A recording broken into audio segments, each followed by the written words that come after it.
Selamat pagi, Shalom. Shalom. Kita bersyukur untuk hari ini kita berkumpul kembali dalam rumah Tuhan dalam rangka memperingati hari penderitaan dan kematian Tuhan Yesus. Mari kita siapkan hati kita untuk kita segera memulaikan ibadah pada pagi hari ini. Sebelum kita memulai, saya berikan kesempatan bagi kita untuk masing-masing bersama.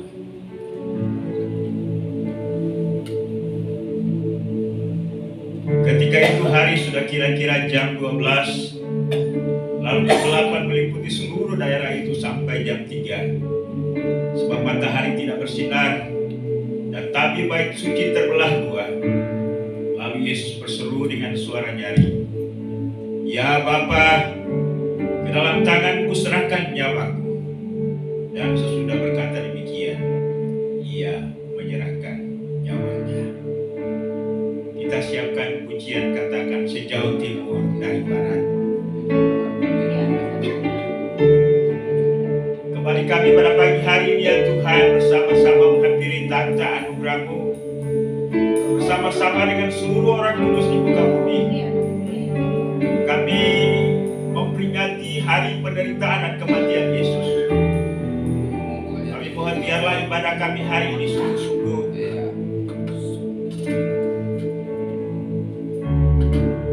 berkenan di hati Tuhan, dan biarlah kami dapat mempersembahkan yang terbaik, pujian penyembahan, ucapan bibir yang memuliakan Tuhan. Terima kasih Tuhan.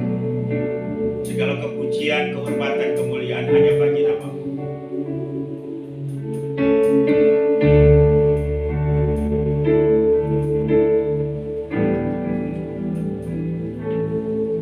Sejauh timur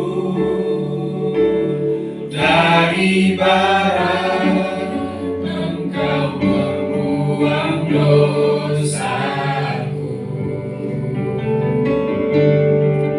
Tiada Kau ingat lagi pelanggaranku.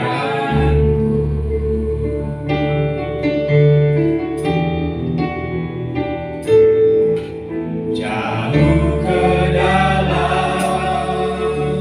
tubir laut, Kau melemparkan dosaku.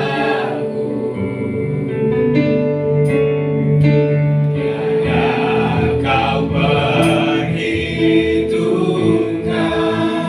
kesalahan. Sejauh timur dari barat, sejauh timur dari barat, Engkau membuang dosaku. Tiada Kau ingat lagi pelanggaran. Jauh ke dalam tubir laut,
Sejauh timur hari barat, Engkau membuang dosaku.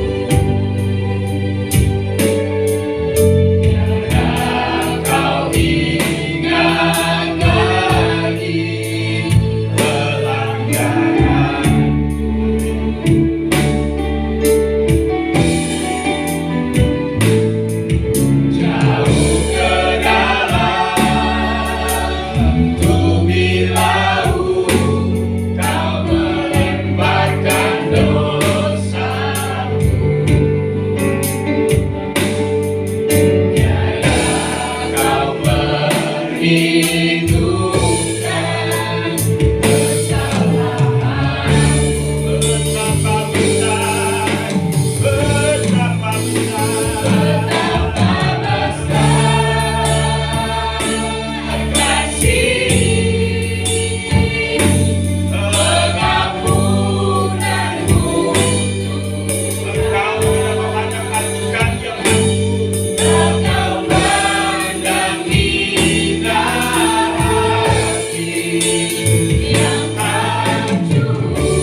kasih-Mu yang besar.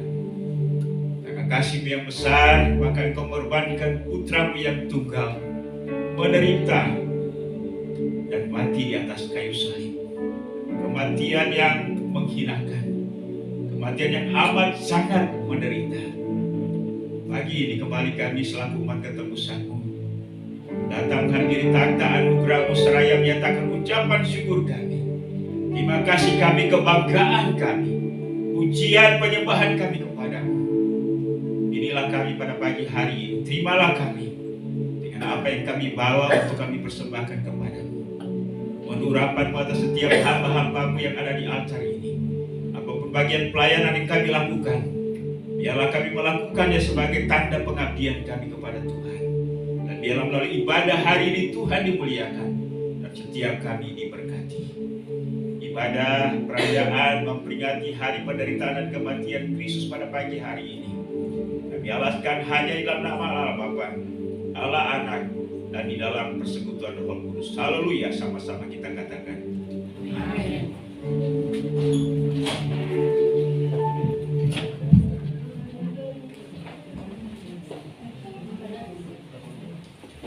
Shalom. Shalom. Saya menyapa lagi shalom. Shalom. Kita mau merayakan kematian Tuhan kita mau bersuka cita, kita mau mengucap syukur. Salami saudara kanan kiri kita angkat pujian lebih dari pemenang.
selamatkanku, kini ku hidup menyenangkanmu.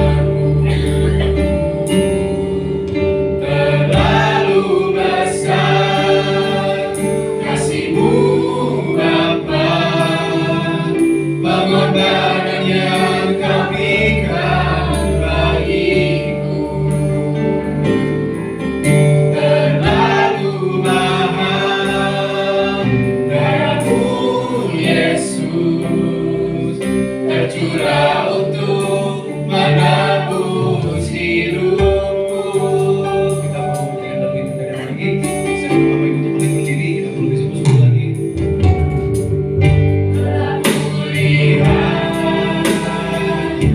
di kasih-Mu, Kau menderita kehilanganku. Dengan darah-Mu Kau selamatkanku, kini ku hidup menyenangkanmu. Terlalu besar kasih-Mu Bapa, pengorbanan yang Kau berikan bagiku.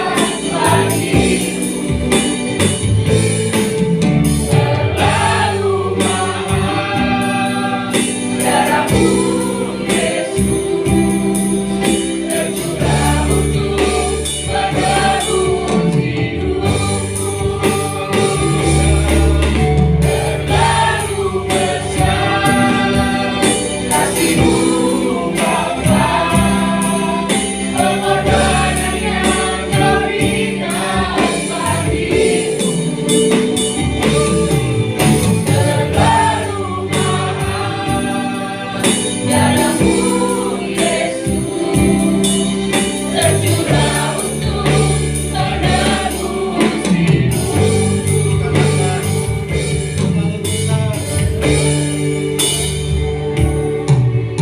Terlalu besar kasih-Mu Bapa, pengorbanan yang Kau berikan bagiku. Terlalu mahal darah-Mu Yesus, tercurah untuk menebus hidupku. Terlalu besar kasih-Mu Bapa, pengorbanan yang Kau berikan bagiku. Terlalu mahal darah-Mu Yesus, tercurah untuk menebus hidupku. Terlalu besar kasih-Mu Bapa, pengorbanan yang Kau berikan bagiku. Terlalu mahal darah-Mu Yesus, tercurah untuk menebus hidupku. Tercurah untuk menebus hidupku. Tercurah untuk menebus hidupku. Salam pada hambanya.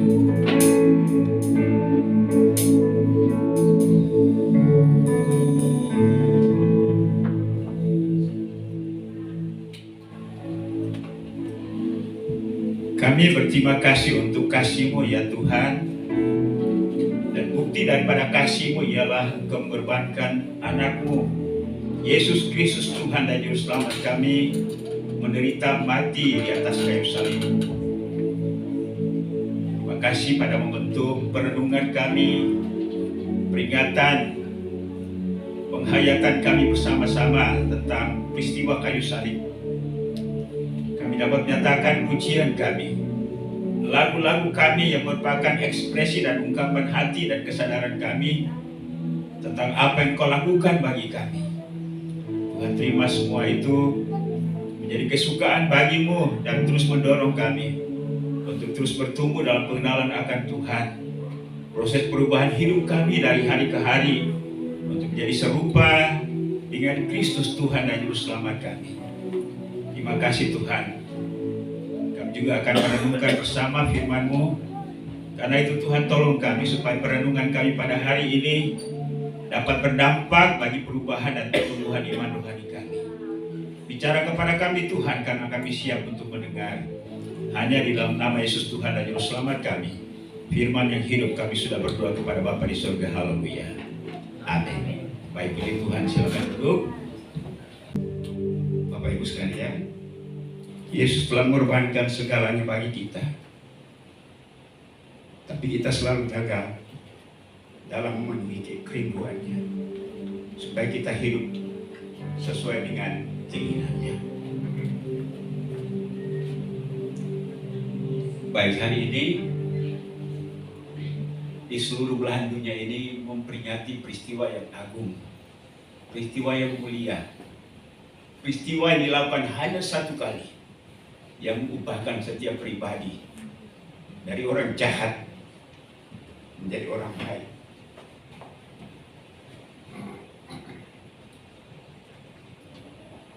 Seorang pedagang budak yang mengangkut budak dari benua Afrika ke Amerika dan menjualnya, bahkan dia sendiri memakai para budak itu menjadi budak seks, tapi ia diubahkan oleh salib Kristus, dan ia mengubahkan lagu Amazing Grace, anugerah yang besar. Siapa dia?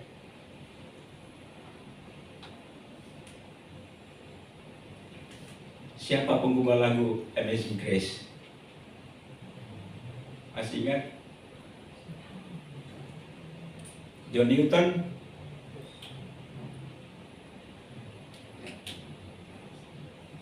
Yesus telah mengubah hidup saya. Yesus juga telah mengubah Bapak Ibu sekalian.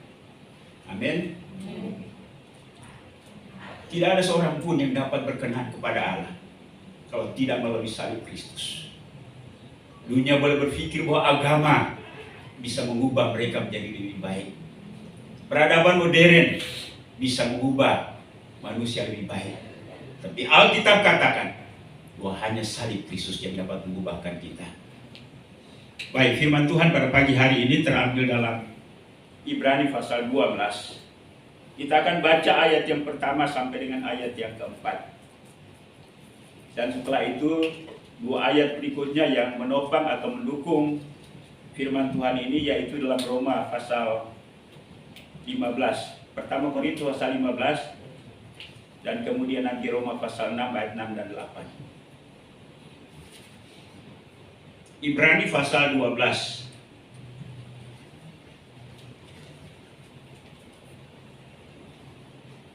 Ya, kita baca bersama-sama.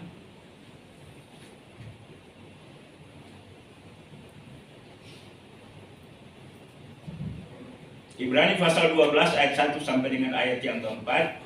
Karena ayat ini cukup pendek, kita akan baca bersama-sama. Baik, mari kita baca bersama-sama. 1, 2, 3. Karena kita mempunyai banyak saksi, bagaikan awan yang mengelilingi kita. Marilah kita menanggalkan semua beban dan dosa yang begitu merintangi kita, dan berlomba dengan tekun dalam perlombaan yang diwajibkan bagi kita. Marilah kita melakukannya dengan mata yang tertuju kepada Yesus, yang memimpin kita dalam iman, dan yang membawa iman kita itu kepada sempurnaan, yang dengan mengabaikan kehinaan, tekun memikul salib ganti sukacita yang disediakan bagi Dia, yang sekarang duduk di sebelah kanan tahta Allah. Ingatlah selalu akan Dia, yang tekun menanggung bantahan yang sehebat itu terhadap dirinya dari pihak orang-orang berdosa, supaya jangan kamu menjadi lemah dan putus asa. Yang terakhir, dalam pergumulan kamu melawan dosa, kamu belum menunjukkan caranya. Jadi Tuhan, demikian jauh firman Tuhan pada pagi hari ini. Berbahagialah setiap orang yang membaca firman Tuhan dan merenungkannya. Dua ayat berikutnya.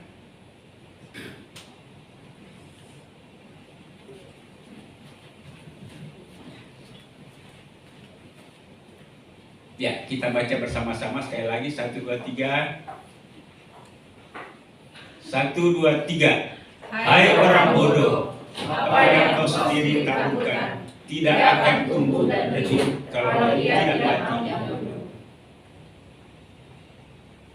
1, 2, 3. Karena kita tahu bahwa manusia lama kita telah turut disalibkan, supaya tubuh dosa kita hilang kuasanya, agar jangan kita mengembangkan diri lagi kepada dosa. Jadi jika kita telah mati dengan Kristus, kita percaya bahwa kita akan hidup juga dengan Dia. Puji Tuhan, demikian jauh pembacaan kita pada pagi hari ini. Sekali lagi ialah berbahagia setiap orang yang membaca firman Tuhan dan melakukannya di dalam kehidupannya setiap hari. Bapak Ibu dan Saudara, kita akan merenungkan tema firman Tuhan ini, yaitu dampak penderitaan dan kematian Yesus terhadap perubahan hidup dan daya tahan iman kita. Tidak akan ada gunanya apa yang dilakukan oleh Kristus di atas kayu salib, yaitu menderita dan mati tanpa punya dampak bagi kehidupan kita. Itu hanya akan menjadi sebuah peristiwa sejarah yang sama dengan peristiwa-peristiwa sejarah lainnya. Tetapi puji Tuhan bahwa Alkitab katakan penderitaan dan kematian Kristus membawa dampak bagi perubahan hidup ya setiap hari. Inilah landasannya. Tadi saya menyampaikan bahwa orang dunia boleh berpikir bahwa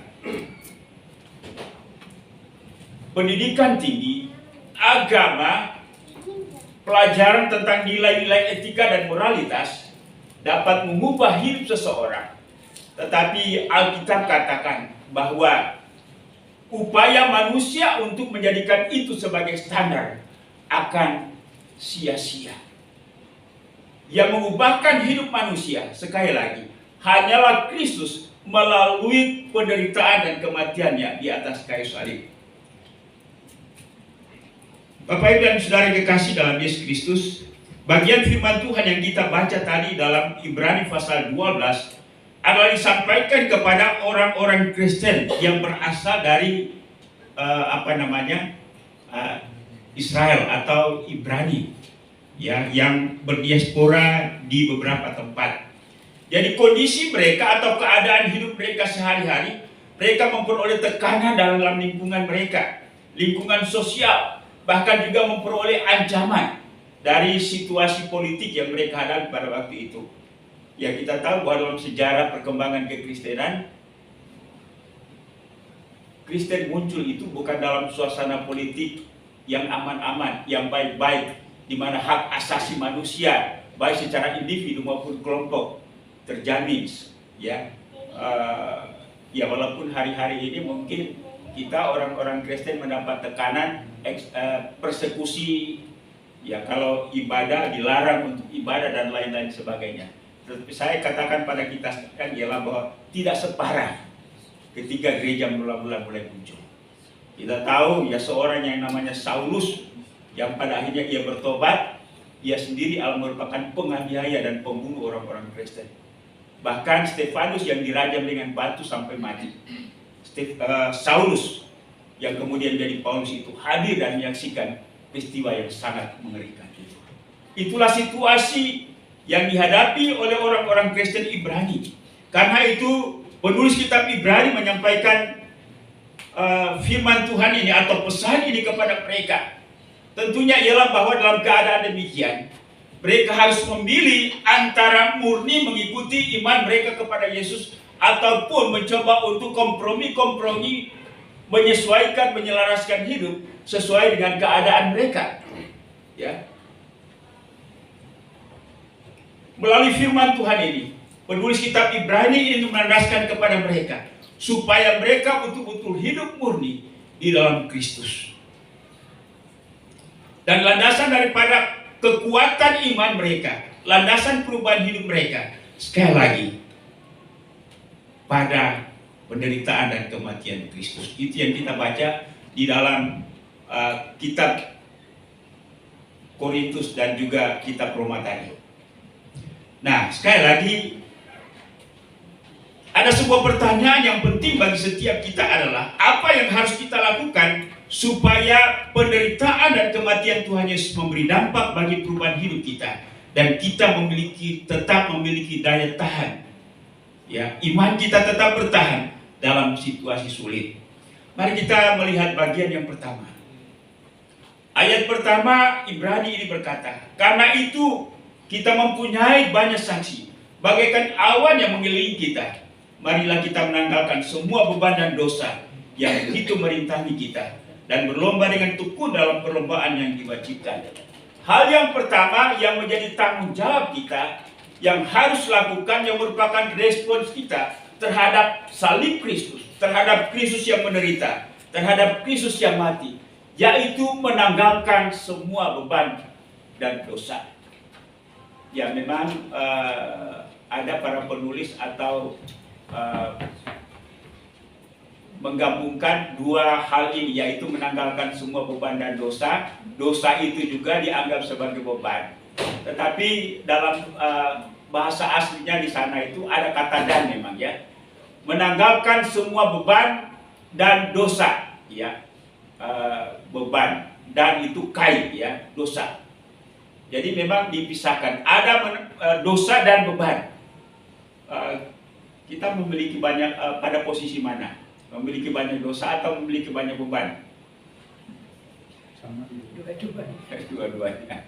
Ya. Kalau dosa itu kan jelas, ya. Apa saja dosa? Yang dicatat oleh Rasul Paulus dalam Galatia pasal 5 itu kan banyak, ya. Tanggalkan semuanya itu, ya. Kata yang digunakan menanggalkan adalah merupakan kata kerja aktif, ya.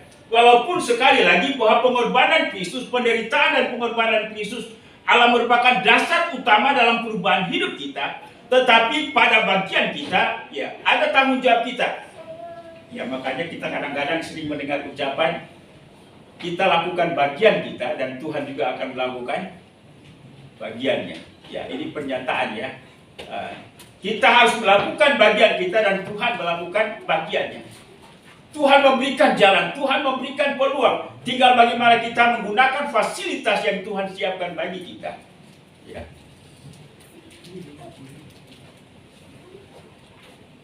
Para iman biasa ke Jawa, kadang-kadang naik pesawat, kadang-kadang naik juga mobil, ya. Pesawat itu fasilitas disiapkan oleh negara, ya, atau perusahaan, ya. Kita tidak mungkin sampai di Jawa kalau tidak menggunakannya. Mau jalan kaki. Hanya AR saja yang pernah berkata bahwa kalau ini menang, saya akan jalan kaki, ya. Tapi tidak diwujudkan. Ya. Tapi tidak pernah dia lakukan, ya. Hanya omong doang, ya. Itu hanya pernyataan emosional atas ketidakpuasan terhadap seseorang, ya. Jadi sampai dengan hari ini, ya, dia tetap melancarkan kritik-kritiknya, ya. Ya, itu yang dibilang omon-omon, ya. Ya. Ya. Allah sudah menyiapkan, dan sekali lagi Allah menyiapkan bagi dunia, bagi setiap orang, ya.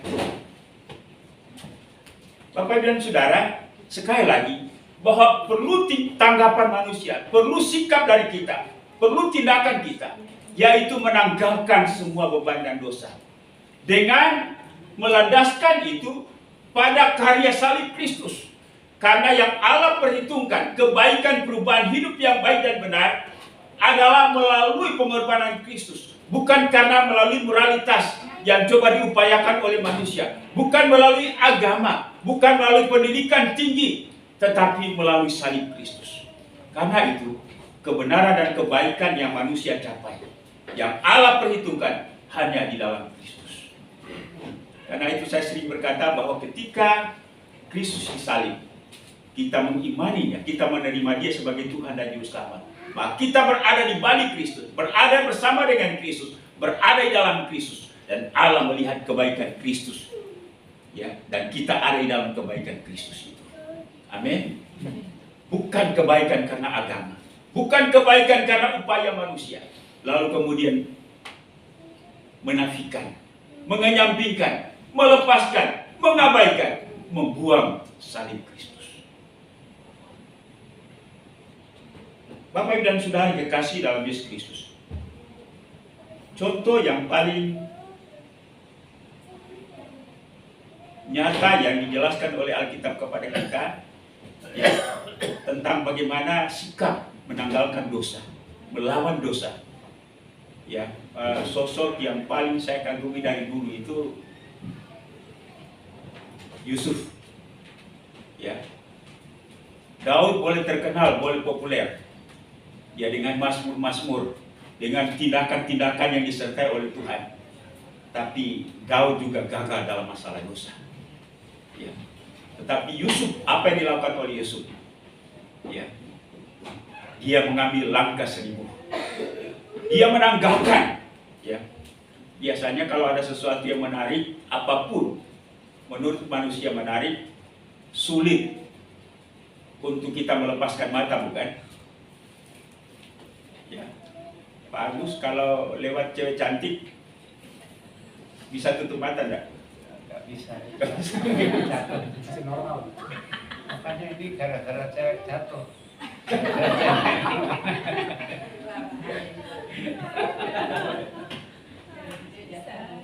Iya.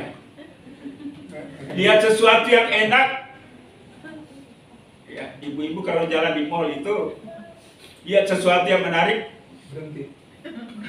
Minimal megang dulu Pak. ya, pasti singgah kan? Didoain. Ya pasti megang-megang. Ya begitu ya. Sulit ya, lalu kemudian pergi dengan penasaran kan? Ya, sesuatu yang menarik. Saya ingat pada waktu mahasiswa, kami biasanya hari Sabtu pelayanan dari Makassar ke Goa. Goa itu di luar kota Makassar, mungkin kurang lebih 1 jam. Ya, saya punya tim pelayanan, ada 2 perempuan, tiba-tiba masuk laki-laki, tampan memang laki-laki. Ya. Waktu laki-laki itu masuk dalam angkot, mereka 2 bisik-bisik. Gagah benar laki-laki ini. Ya. Jadi ya tidak laki-laki, tidak perempuan, dia sesuatu yang menarik mata itu ya sulit, ya pasti tergoda. Ya.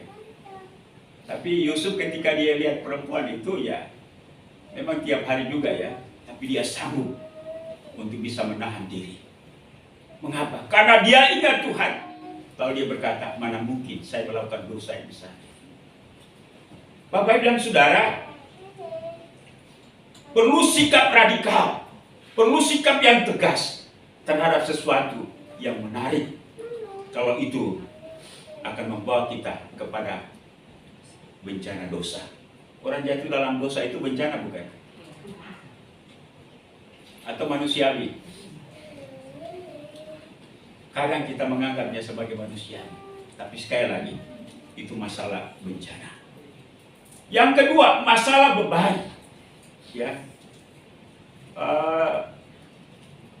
saya teringat Paulus ketika di dalam Filipi dia berkata bahwa dulu ketika dia menjadi penganut agama Yahudi, dia punya kebanggaan. Kebanggaan yang pertama, dia adalah seorang ahli. Kalau seorang ahli bangga tentang dirinya, dia ahli Taurat.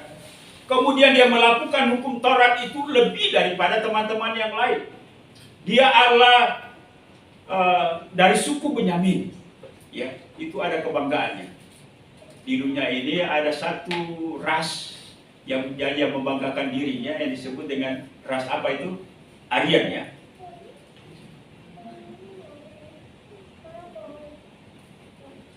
Ada juga daerah-daerah tertentu di Indonesia ini yang merasa diri unggul, ya jika dibanding dengan suku-suku lain. Kalau orang Batak dengan orang Nias, mana yang merasa lebih unggul? Masing-masing orang Batak. Ya orang Batak, ya. Saya lihat orang Manado dengan orang Sangir itu, orang Manado merasa lebih unggul, ya. Makanya kadang-kadang orang Sangir lebih ketika dia datang ke Jawa kemana saja dia mengakui dirinya orang Manado. Ya. Nah orang Ambon dengan orang-orang Maluku yang ada di pulau-pulau.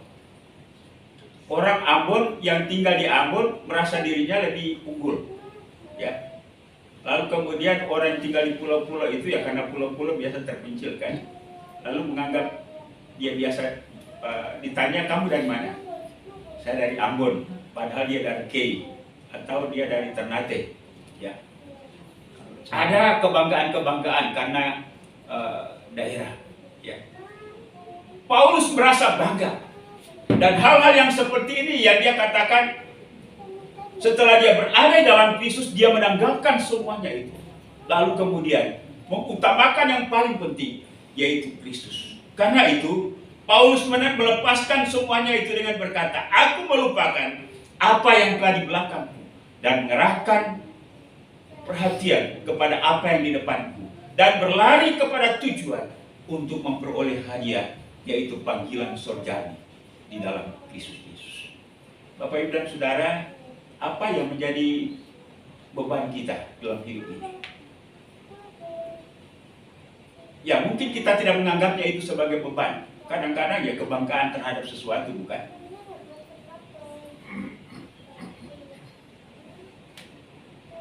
Mari tanggalkan itu. Dan sekali lagi, ini menuntut sikap yang tegas dan radikal bagi setiap kita.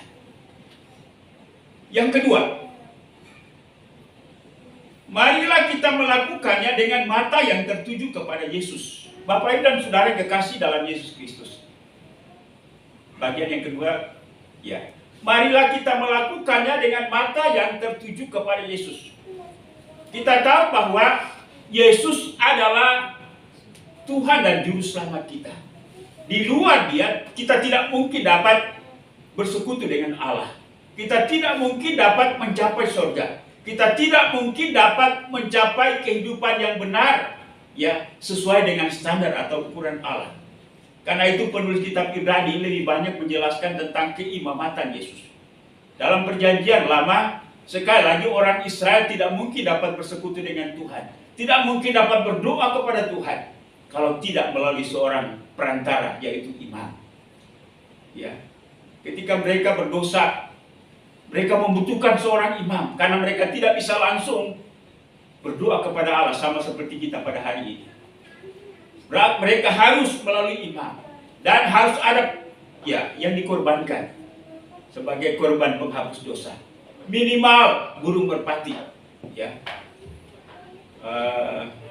Ya, karena itu mengapa hari ini kita tidak lagi bawa kambing, kita tidak lagi bawa sapi, tidak lagi bawa ayam, tidak lagi bawa burung merpati ke gereja. Karena Kristus sudah melakukan semuanya itu. Ia adalah imam, tetapi korban itu Allah dirinya sendiri. Dan Dia membuka jalan agar kita dapat menghadap Allah Bapa. Karena itu ketika Ia mengajar murid-muridnya untuk berdoa, katakanlah, ya Bapa kami di dalam surga. Dalam perjanjian lama tidak ada doa ya Bapa kami. Ya. Itu menjelaskan tentang kedekatan. Dan itu berarti landasannya hanya satu pribadi, yaitu Yesus. Karena itu mengapa Yesus menjadi segalanya bagi kita? Karena korban Kalvari telah membuka peluang bagi setiap orang di dunia ini. Karena itu, ketika kita menghadapi pergumulan apapun, perubahan hidup kita, ya, kita harus melihat kepada Kristus. Marilah kita melakukannya dengan mata yang tertuju kepada Yesus. Perubahan hidup itu harus kita lakukan dengan mata yang tertuju kepada Kristus. Karena Dia yang membawa iman kita kepada kesempurnaan, yang dengan mengabaikan kehinaan, tekun memikul salib, ganti sukacita yang disediakan bagi Dia, yang sekarang duduk di sebelah kanan tahta Allah. Sekali lagi bahwa tidak ada seorang pun yang bisa datang kepada Bapa, kepada Allah di surga, hanya melalui Yesus. Saya biasanya ada perdebatan di YouTube tentang sesuatu, lalu kemudian kadang-kadang ya saya juga ikut nimbrung di situ. Saya diserang habis-habisan. Ya. Kalau bukan mereka yang berhenti, saya berhenti. Ya. Kalau saya tidak berhenti, terus dicerca. Bagaimana mereka menghina-hina salib Kristus. bagaimana mereka menghina Kristus, dan lain-lain sebagainya. Tapi kita harus tetap bersuara. Memang kita harus berbesar hati. Jangan kecil hati ketika kita menyampaikan kebenaran, lalu kita diserang. Biasa. Ya. Tidak ada jalan lain. Pandang salib Kristus. Karena hanya Dia yang membawa iman kita kepada Bapa di surga. Tidak ada jalan lain. Bapak dan saudara, sekali lagi, bahwa kalau kita melihat manusia, kalau kita melihat dunia ini, maka kita akan lemah. Ya, tadi malam saya membuka sebuah YouTube. Saya tidak tahu beberapa minggu ini atau itu sudah lama ya.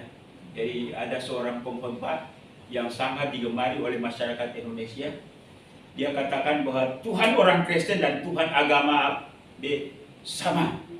Surganya orang Kristen dengan surganya yang sana itu semua sama. Lalu kemudian yang yang punya konten itu dia mulai menjelaskan. Dia katakan ini parah ini, ya, parah ini pengkhotbah ini. Kalau dia mulai jelaskan tentang surganya orang Kristen dengan surganya orang sebelah sana, ya. Kalau surganya sana ya menjanjikan bidadari, ya. Mana ada kawin mengawinkan, ya. Firman Allah berkata bahwa di surga itu kita akan hidup seperti malaikat, ya. Tetapi di sana ya rupanya masih ada keinginan daging, ya. Itulah bedanya. Sukacita, kesenangan itu juga berarti bahwa kesenangan kita adalah kesenangan rohani, ya, bukan kesenangan jasmani, ya, bukan keinginan daging, tapi keinginan roh. Kita bersekutu dengan Allah, kita hidup menikmati kebersamaan kita dengan Allah sampai kepada kekekalan. Dan itu hanya ada di dalam Yesus. Di luar Yesus, surganya lain, ya. Karena itu kita mengucap syukur. Dan mengapa itu tersedia bagi kita? Sekali lagi, karena Kristus yang mati, karena Kristus yang menderita, dan Dia memberikan peluang itu kepada setiap kita. Karena itu, inilah bagian kita, yaitu pandang kepada Kristus. Ya, makanya saya berpikir yang mewawancarai pendeta ini tadinya Kristen. Beberapa 1 bulan atau 2 bulan ini ya, dia beralih keyakinan. Saya tidak tahu apakah karena omongan pendeta ini atau apa ya. Kasihan sekali ya, menyedihkan. Karena itu sekali lagi, hanya ada di dalam Kristus. Karena itu pandanglah Kristus. Dialah yang sempurna, yang mengabaikan kehinaan, tekun memikul salib, ganti sukacita yang disediakan bagi Dia. Walaupun Kristus menderita, dan karena dia tidak menggunakan apapun, ya, karena pakaiannya ya dibuang undi, lalu dia tidak pakai apa-apa. Lalu orang sekarang menyebut dia hanya pakai kolor. Ya, itu kata dunia. Tapi bagi kita ialah apa yang dilakukannya adalah kemuliaan. Ya. Apa yang menjadi kebodohan bagi dunia ini, bagi kita mendatangkan keselamatan. Karena itu pandang Dia. Ya, tidak salah kita pandang pendeta-pendeta, pengkhotbah besar, tapi kemungkinan kita akan kecewa pada satu hari nanti. Karena itu hanya Dia dan hanya Dia. Marilah kita melakukannya dengan mata yang tertuju kepada Yesus. Perubahan hidup kita dengan mata yang tertuju kepada Kristus. Yang ketiga,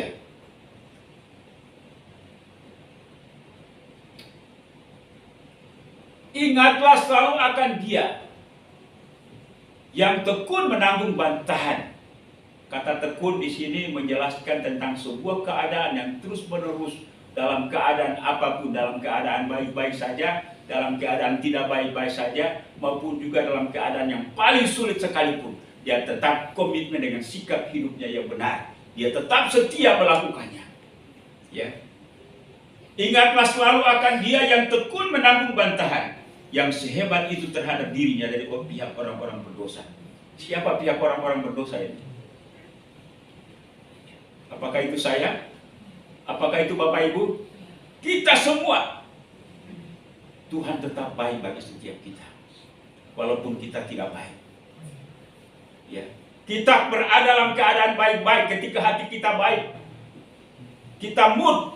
Tetapi ketika kita lihat orang bermasalah, mulai mengganggu perasaan kita. Lalu kemudian kita mengambil sebuah kesimpulan. Dan pada akhirnya, sikap dan tindakan. Karena itu, lihatlah Kristus. Pikirkanlah Kristus. Ya, ketika Kristus melakukan mujizat, orang katakan, wah hebat. Puji Tuhan, dia Allah Raja, dia Allah Tuhan. Tetapi kemungkinan yang ngomong itu ketika berada di istana Pilatus, dia juga teriak, salibkan dia, salibkan dia. Ini juga keadaan kita. Ya. Mungkin kita tidak teriak, tapi dengan kesimpulan kita, dengan sikap dan tindakan kita menyalibkan Kristus. Bisakah kita tekun dalam dalam kesabaran? Walaupun orang mengecewakan kita tetap baik. Kita kan selalu punya alasan ya untuk kita melakukan sesuatu yang buruk. Tapi rupanya tidak harus seperti itu. Yesus tetap baik walaupun kita tidak baik. Amin. Yesus tetap setia walaupun kita tidak setia. Berapa banyak orang yang mundur dari gereja, lari dari pelayanan, lari dari keluarga, meninggalkan keluarga.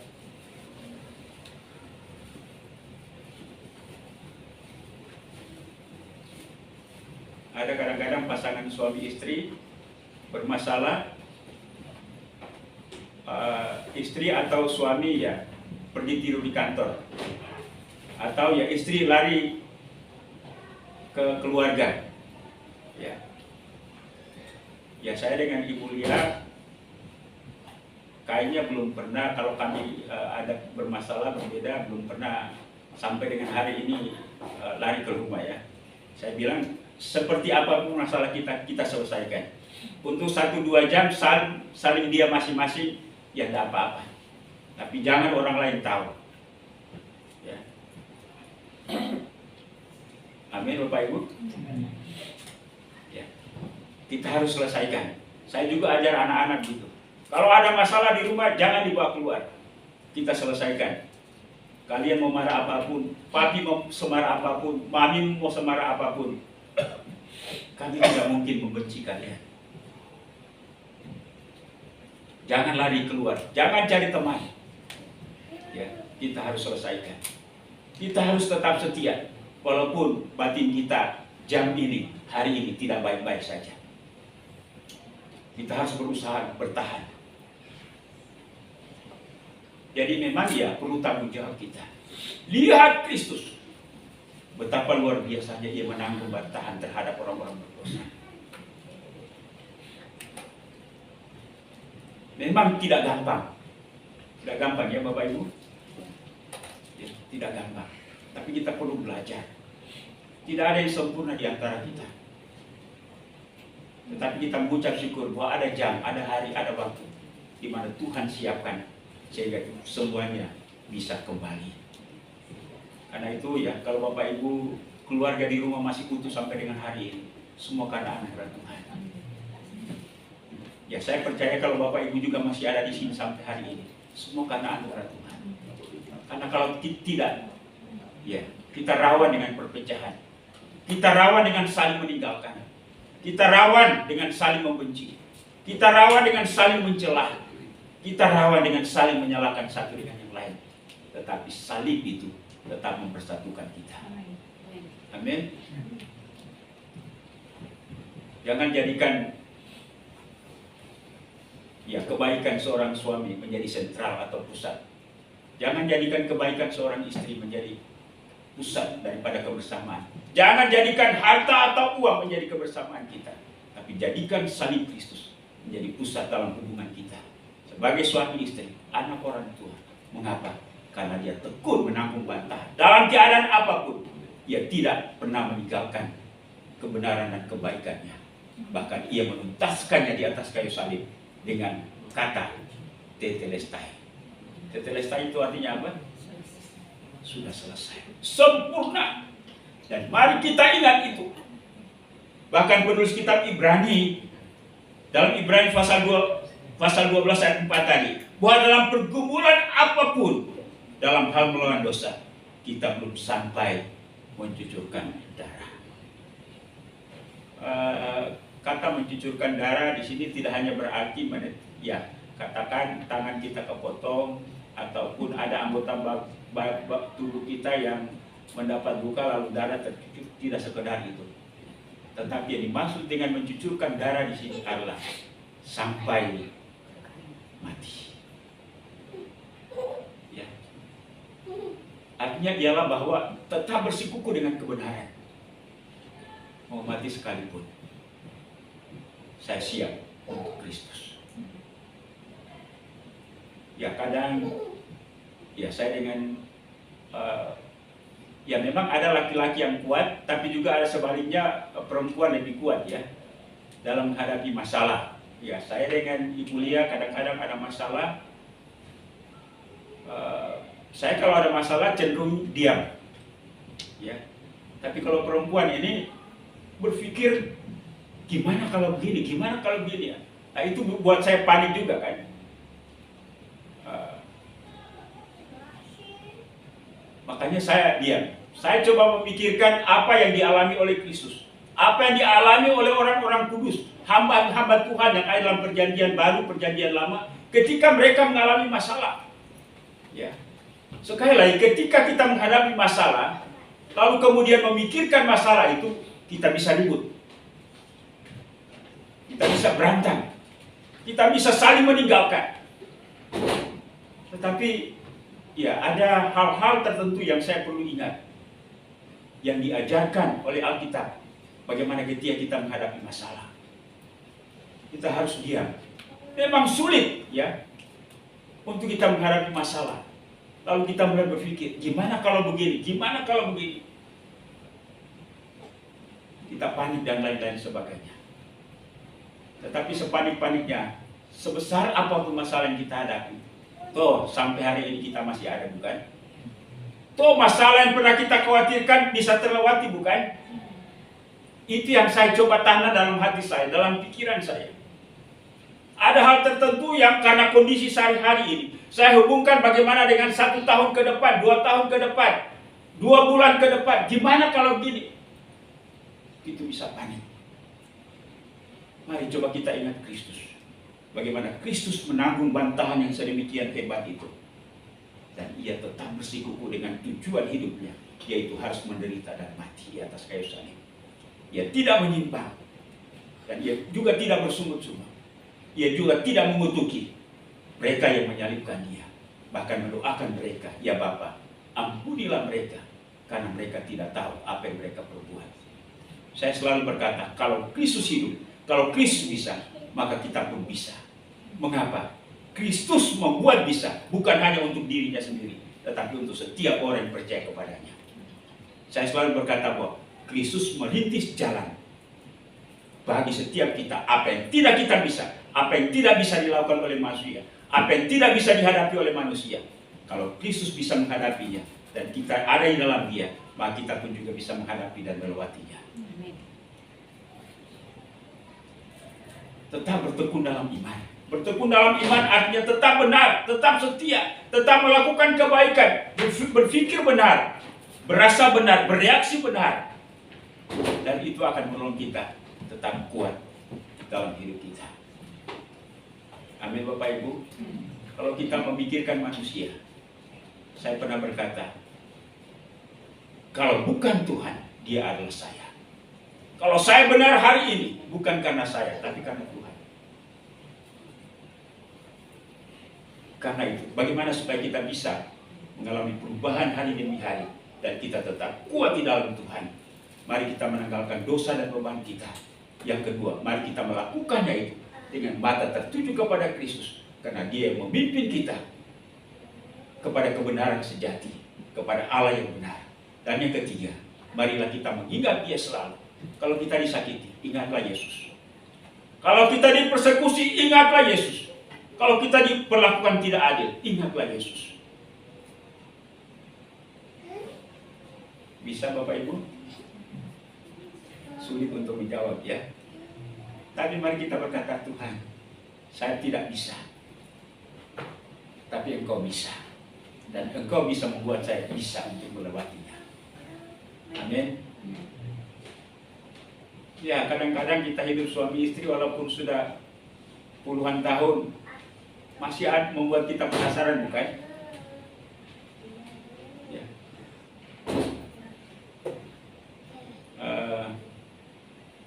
Ya, beberapa waktu yang lalu saya memposting foto saya, lalu kemudian saya tulis di bawah itu, di atasnya, ya mungkin harus menunggu. Ya.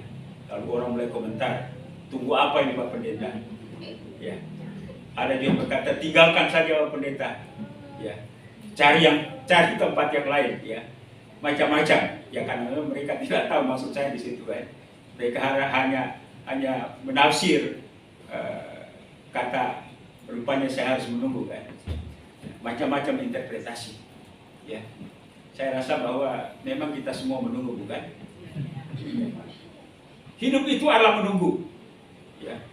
Bu Yuli tunggu Paradiman kapan balik dari Jawa. Ya. Kita kalau tidak ada uang, tunggu ada uang kan. Anak-anak pergi kerja, tunggu mereka pulang. Ya, Catherine itu akhir-akhir ini pulang itu jam 12, ya baru sampai di rumah. Kita tunggu, ya. Sudah sampai di mana? Ya, hidup itu menunggu. Tunggu dapat kerja, tunggu dapat jodoh, tunggu dapat anak, ya. Tunggu telepon. Hidup itu menunggu, bukan? Yang paling besar penantian kita adalah kedatangan Kristus yang kedua kali. Amin. Pak Yaman menunggu? Menunggu ya. Kita semua menunggu. Tidak ada yang tidak menunggu. Pak Agus tunggu ke Amerika. Tunggu macam-macam. Tunggu macam-macam. Tunggu sembuh ya. Kita menunggu. Jadi hidup itu menunggu. Ya. Jadi ya, bersabarlah, tunggu. Tuhan menunggu kita. Ya, Tuhan menunggu kita. Ia mengajar kita, mendidik kita supaya hidup kita sempurna sama seperti Yesus. Amin. Ya, jadi rupanya tidak hanya manusia menunggu, Tuhan juga menunggu kita. Kita semua menunggu. Kesimpulannya, hidup itu adalah menunggu. Ya. Kan ada lagu manis lembut Tuhan Yesus memanggil saya dan kau. Ia menunggu kita supaya kita tetap kuat. Ia menunggu kita supaya korban hidup kita semakin disempurnakan, dan pada akhirnya korbannya di atas kayu salib tidak sia-sia. Kerinduannya tidak ada di antara kita yang tercecer, tetapi pada akhirnya ketika ia memanggil kita, nama kita ada bersama-sama. Amin. Adrian siap? Siap. Ya. Pak Agus siap? Siap. Ada. Kalau bunyi sangkakala, ketika aku dipanggil, aku ada. Mari jangan biarkan peringatan penderitaan dan kematian Kristus tahun ini tanpa memandang apa-apa.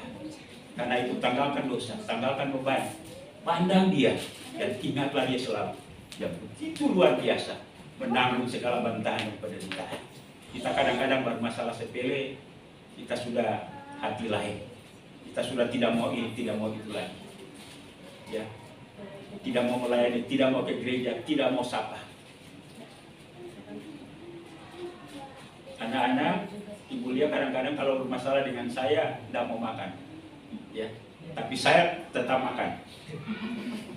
Ya, mau masalah mau apa, ya mereka marah saya, ya saya tetap lakukan apa yang menjadi kewajiban saya kepada mereka. Jam makan, makan. Ya. Jadi tidak ada itu, walaupun mau marah mau seperti apapun, jam makan tetap makan. Ya.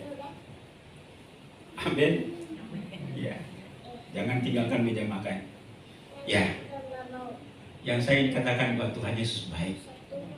Dia telah mengorbankan apa yang ada pada dirinya. Bisakah kita mengingatnya? Bisakah kita merenungkannya?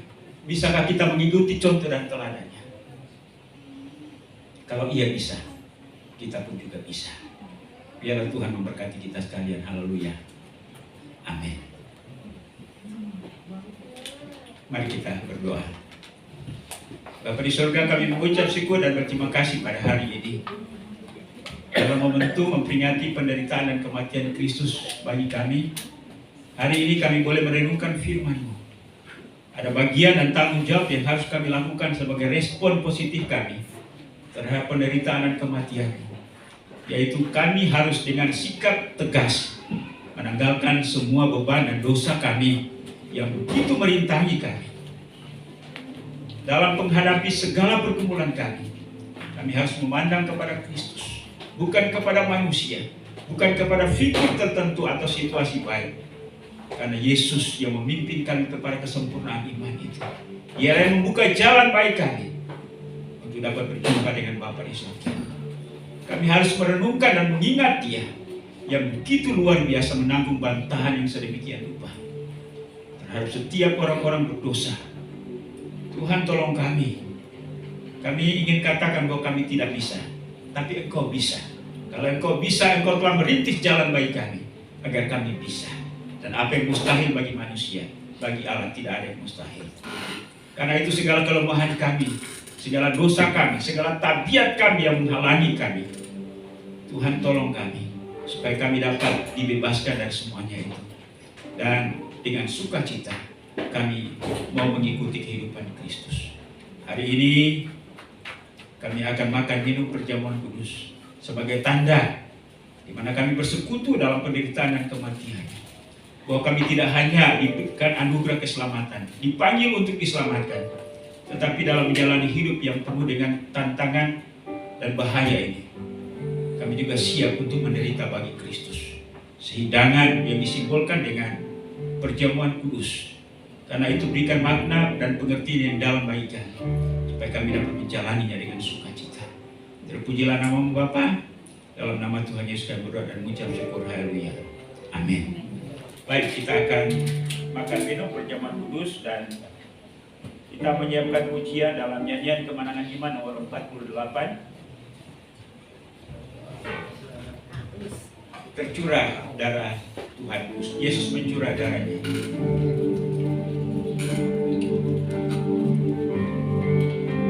Baik, saya minta kesediaan BPJ bersama dengan saya untuk melayani pada pagi hari ini.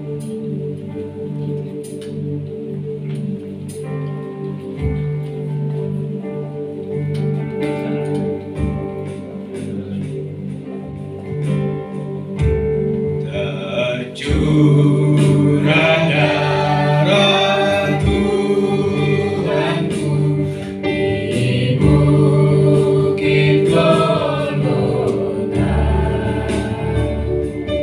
yang mau bertobat ditebus, terhapus dosanya.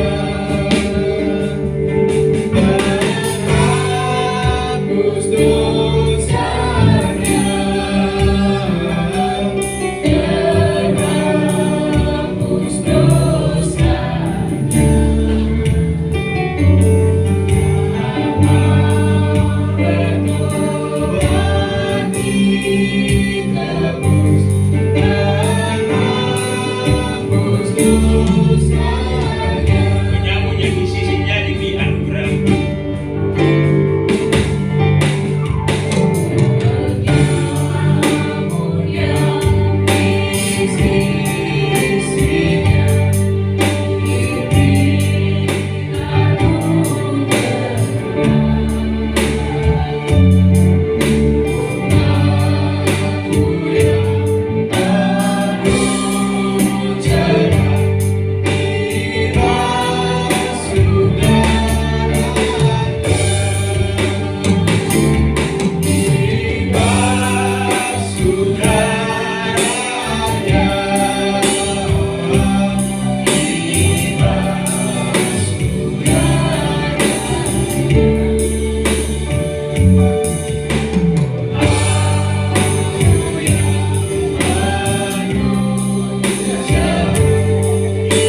Baik, sebelum kita makan minum perjamuan kudus ini, dengarkanlah pesan firman Tuhan.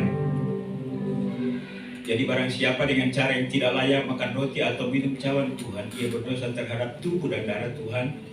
Karena itu hendaklah tiap-tiap orang memuji dirinya sendiri, dan baru sesudah itu ia makan roti dan minum dari cawan itu. Karena barang siapa makan dan minum tanpa mengakui tubuh Tuhan, ia mendatangkan hukuman atas dirinya. Bapak Ibu dan Saudara sekalian, bersama-sama dengan para murid Kristus yang hidup mendahului kita, para orang-orang kudus, dan dari berbagai belahan dunia, hari ini kita satu meja sebagai orang-orang kudus keluarga Allah, memperingati apa yang dikerjakan oleh Kristus, karya keselamatan. Ia memberikan peluang kepada kita sehingga kita memperoleh keselamatan. Tetapi perjamuan kudus juga mengajarkan kepada kita tentang pengorbanan kita kepada Kristus dan kepada orang-orang kudus yang dilandasi oleh kasih. Dan itulah sebabnya mari kita belajar untuk bagaimana terus sempurna dalam hidup ini. Walaupun bagi manusia sulit, tapi sekali lagi saya katakan, Yesus telah merintis jalan bagi kita. Kalau ia bisa, maka ia juga menyanggupkan kita sehingga kita bisa menjalani hidup baik dan benar.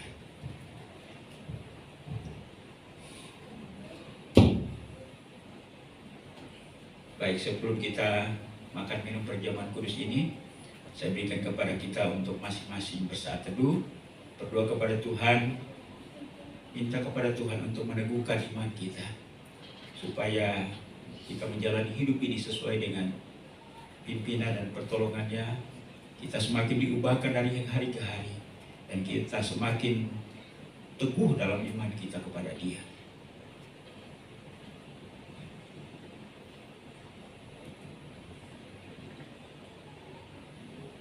Tuhan, inilah kami pada hari ini.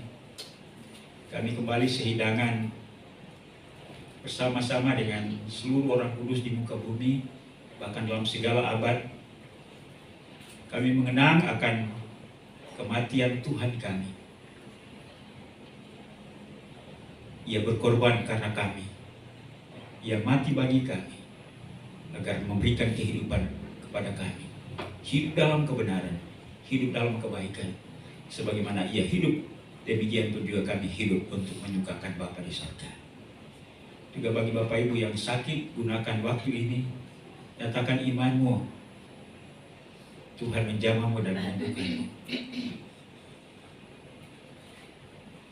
Mari kita mengangkat hosti dan dengarkanlah firman Tuhan.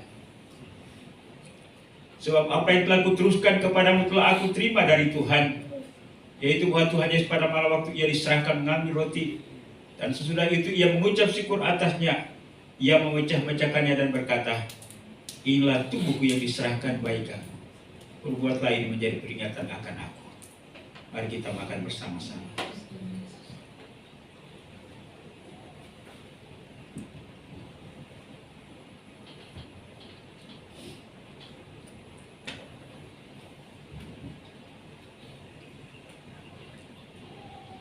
Mari kita angkat cawan yang ada di tangan kanan kita dan yang adalah firman Tuhan. Demikian juga ia mengambil cawan sesudah makan lalu berkata, cawan ini adalah perjanjian baru yang dimeteraikan oleh darahku.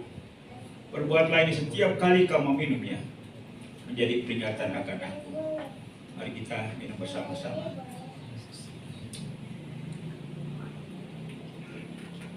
Sebab setiap kali kau makan roti ini dan minum cawan ini, kamu memberitakan kematian Tuhan sampai ia datang. Sebagai bentuk ucapan syukur kita, muliakan Dia dengan pujian. Haleluya, haleluya. Haleluya. Haleluya. Haleluya.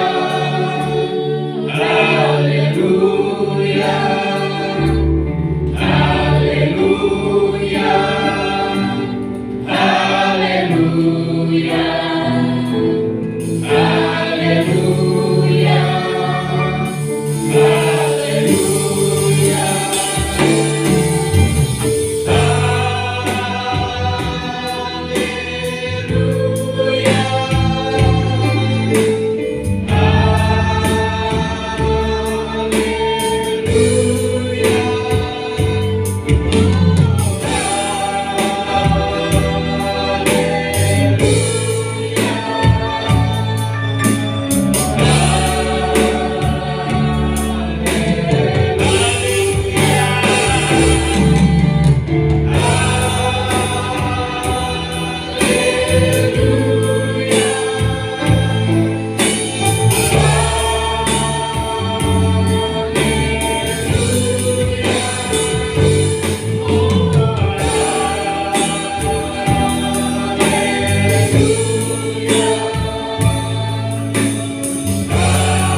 kasih Tuhan untuk apa yang Engkau sudah lakukan bagi kami. Engkau menderita dan mati ganti kami. Dan karena penderitaan dan kematian, maka kami diubahkan menjadi orang baik dan benar, bukan menurut ukuran manusia, tapi menurut ukuran Allah.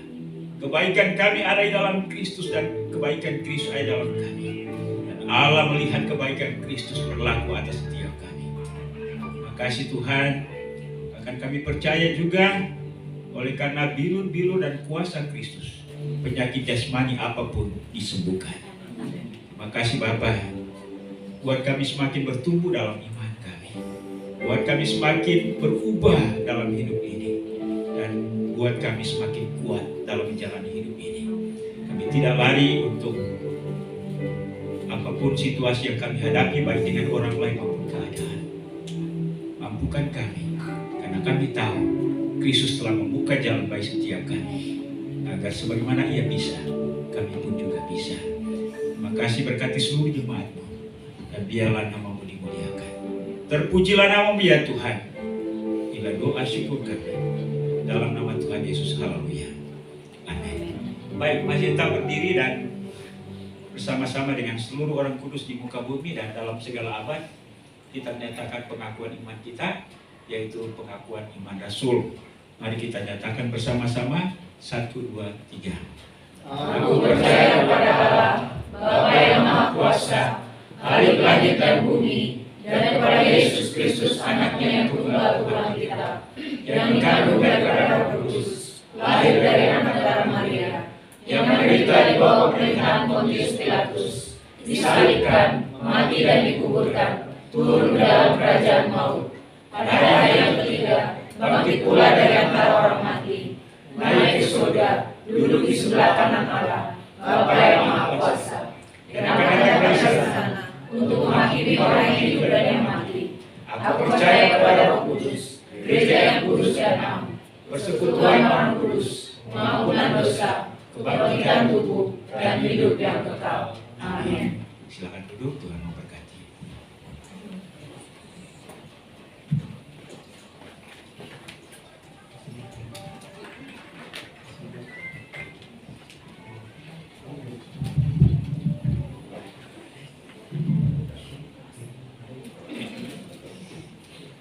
Terima kasih atas firman-Nya yang memberkati. Kita akan memberikan persembahan. Yang bertugas saya tunjuk Yonatan.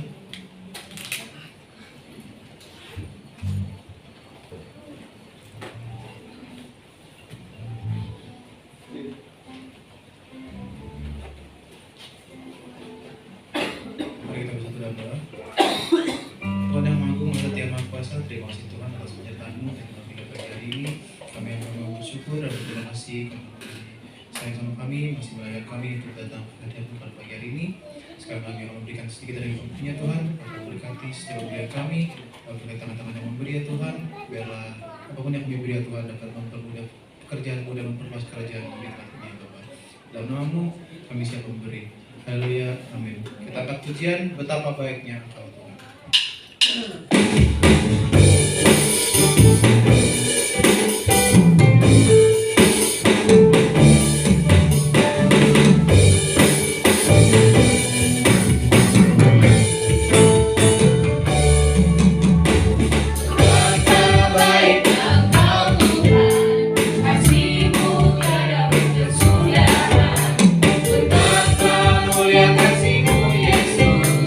Jiwaku diselamatkan.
nomor 300 dalam nyanyian Kemenangan Iman, ayat pertama saja.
Kekuatan kami yang sejati dalam menghadapi dan menanggulangi semua beban hidup dan pergumulan hidup kami.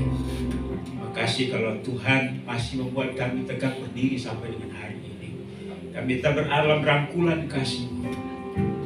Kami ingin menyerah kadang-kadang, kami ingin lari. Tapi puji Tuhan, bahwa Kau tidak membiarkan kami.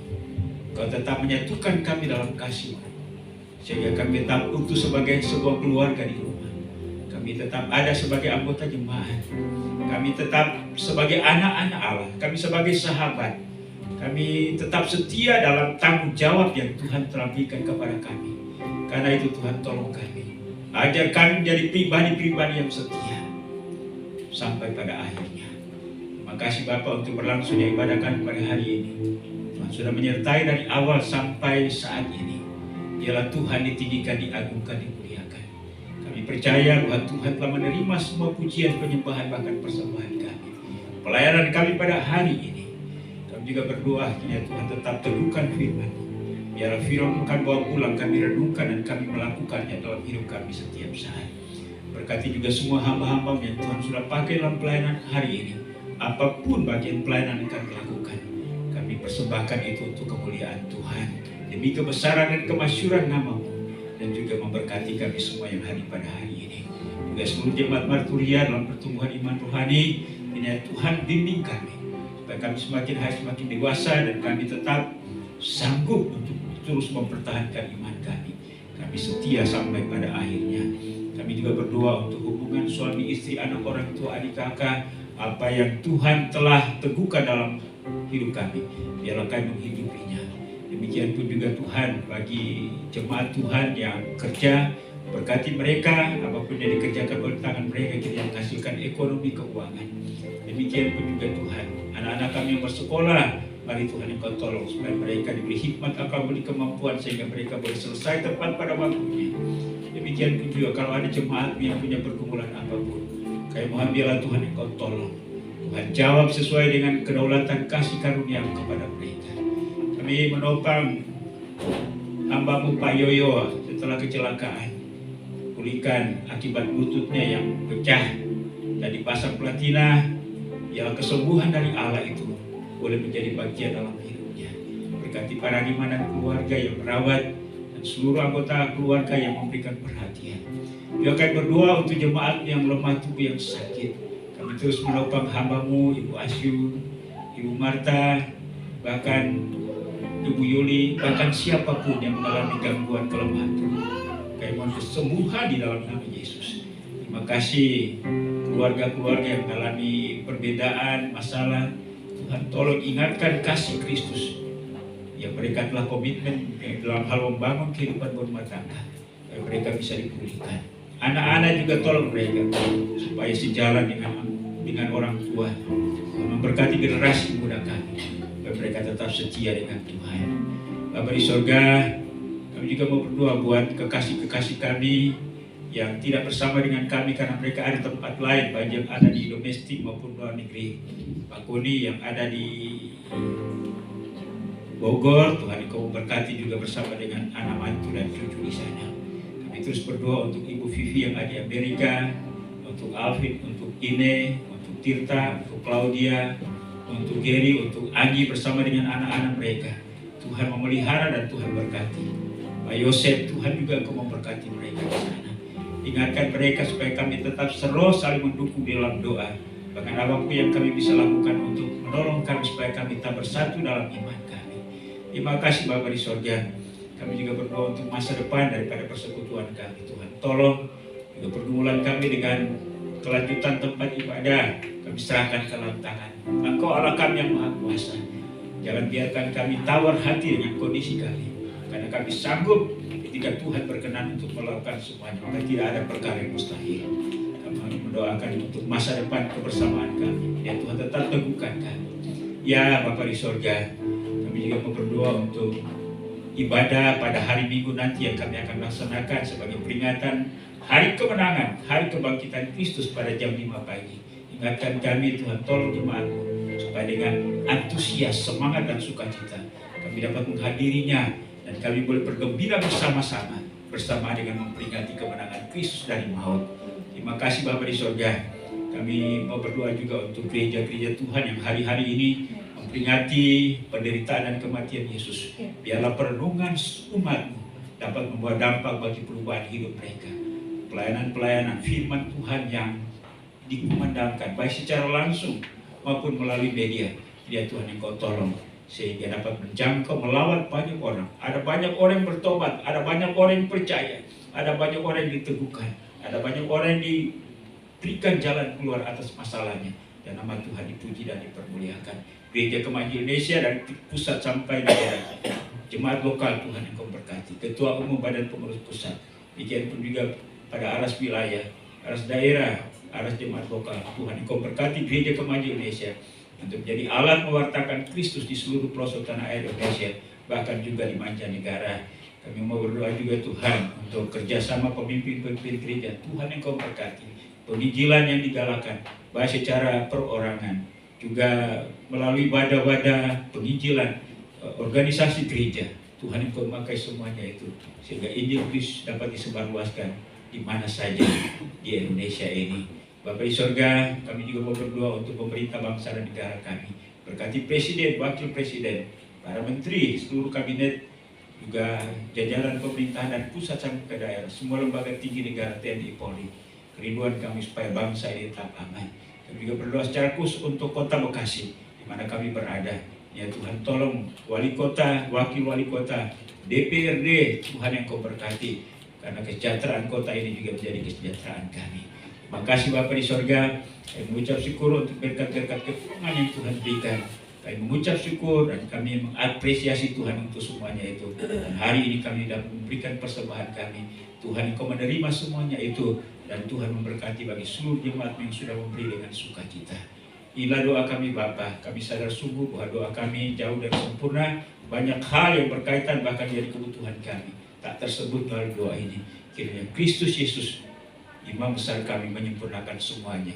Karena kami bawa hanya dalam namanya, yaitu nama Yesus Tuhan dan Juru Selamat kami. Haleluya. Bapa terima kasih. Bapa Yesus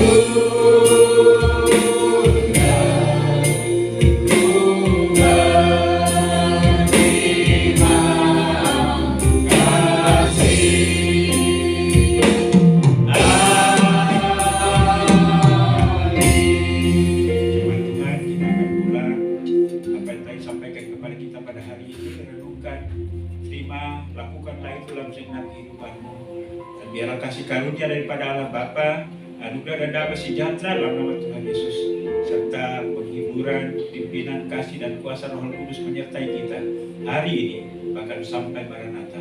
Yesus datang untuk menjemput sare-sare. Haleluya, sama-sama kita katakan. Amin. Silakan duduk, bersatu dulu. Ibadah kita sudah selesai. Tuhan memberkati. Sampai kita berjumpa kembali pada ibadah hari Minggu pagi dalam rangka memperingati kebangkitan Kristus dan siap dari antara orang mati. Shalom, Tuhan memberkati kita sekalian.